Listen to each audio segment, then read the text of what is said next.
Ever get the feeling there's like a whole nother part of your brain running the show behind the scenes? Yeah, I know what you mean. Like it's calling the shots while we just kind of go along for the ride. That's exactly what we're diving into today. It's all about that mysterious world of the subconscious mind. Oh, cool. We'll be exploring Joseph Murphy's book, The Power of Your Subconscious Mind, which is a total classic, by the way. I can see why it's so popular. It's because he explains how this hidden power within us shapes so much of our lives, and get this, how we can actually learn to tap into it. That's a powerful idea. Yeah.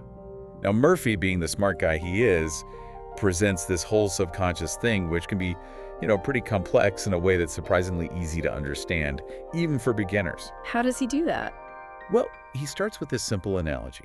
You know how an iceberg has that small tip you see above the water? Yeah. Okay. Well, that's kind of like our conscious mind, the thoughts, decisions, the stuff we're aware of. But then there's this massive chunk lurking beneath the surface. Right. That's the subconscious.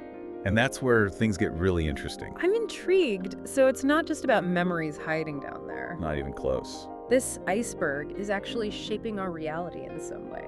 That's what Murphy says, yeah. And when you think about it, it's not that far-fetched. Ever notice how when you're in a bad mood, everything just seems to go wrong? No, all the time. I feel like I attract those kinds of situations when I'm in a funk. Exactly. And then on the flip side, when you're feeling super confident, things just seem to fall into place effortlessly. Like the world just bends to your will. Almost. Murphy would argue that's your subconscious mind at work. He says it doesn't differentiate between what's real and what we believe to be real. It just kind of accepts any thought you feed it as the truth and then, well, acts on it. Wow, that's kind of wild when you think about it. Right. It's both fascinating and a bit daunting. So let me ask you this. If I keep thinking, I don't know, I'm going to totally crush that presentation, my subconscious is just going to make it happen. Like, it's really that simple. Yeah, I wish. It's not magic, but it's definitely about the power of belief, I'll tell you that. The thing is, the subconscious, it doesn't work on logic. It runs on repetition and emotion.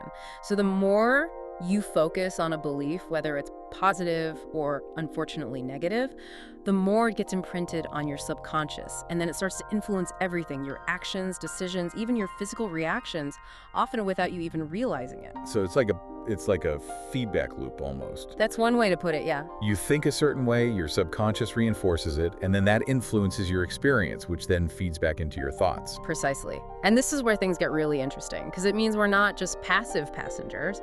We can actually learn to steer the ship, so to speak. Okay, so then how do we actually achieve things using this power? Because everyone throws around positive thinking, but Murphy dives deeper, right? Definitely. He goes beyond the surface level and introduces this concept called auto-suggestion, which is essentially consciously planting specific suggestions into your subconscious mind. And you do this through a few key techniques. Like what? Well, repeating affirmations, like actually saying things like, I am healthy, I am successful, over and over again. Okay. Visualizing your goals as if you've already achieved them. And maybe most importantly, replacing any fear and doubt with positive expectations. It's not just about, thinking happy thoughts. He gives you a set of tools almost to rewire your subconscious. So you're saying it's an active process, not just a passive, hoping for the best kind of thing. Exactly. It's about taking control of your own mind. Now, can you give me an example of how this auto-suggestion thing actually works in real life? Because that's what I'm really curious about. Like, how do we actually use this stuff? Sure. One of the most compelling examples Murphy uses in the book is about a woman who was struggling with a chronic illness for years. And she started using visualization to heal herself. She would spend time every single day picturing herself as healthy, active, full of energy. Can I just stop you there? Like, what does that even look like? Did she just sit in a chair and daydream? Kind of, but with intention. It's about creating a vivid image in your mind. Imagine yourself as if you are already experiencing what you desire. Engage all your senses, sight, sound, feeling, make it real. Interesting. So she did this every day. What happened?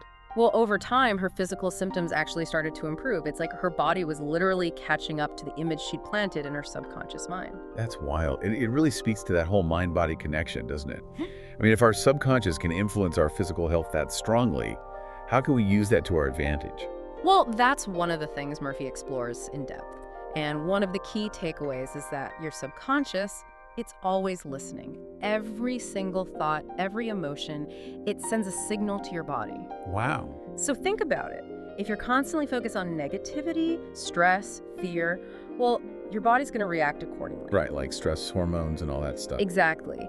But if you can shift those thoughts, even just a little, towards healing, towards positivity, towards a sense of well-being, your body will start to respond in kind.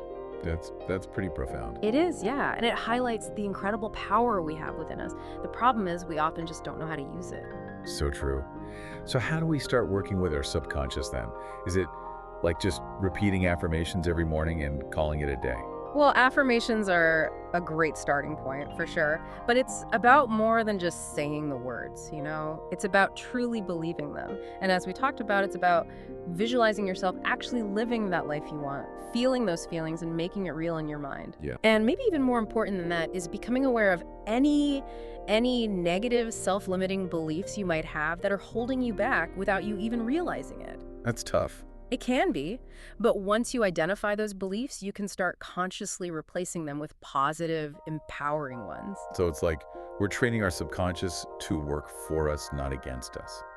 That's a great way to put it, yeah. It's about becoming the master of your own mind and therefore the master of your own reality. I love that. That's incredibly empowering. It is, and it's liberating in a way. So as we kind of wrap up our deep dives here into this whole power of the subconscious, what's the one key thing you really hope our listeners walk away with?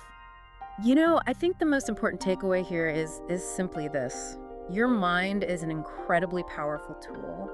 And understanding your subconscious mind, it's like finding that instruction manual you never even knew you had. And it was right there in front of us the whole time. Right. It's already within us.